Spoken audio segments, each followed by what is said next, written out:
గుచ్చుకుపోయే గుండెల్లో తీయని ముళ్ళే వేశావు. ఇన్నాళ్ళు వేచిన మా కళ్ళు ఇచ్చెను కర్పూర హారతులు.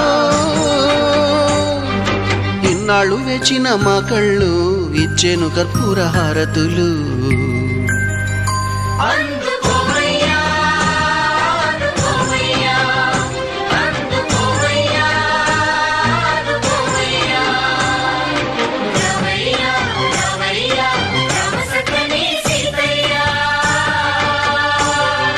రావయ్యా రావయ్యా రామ సక్కని సీతయ్య.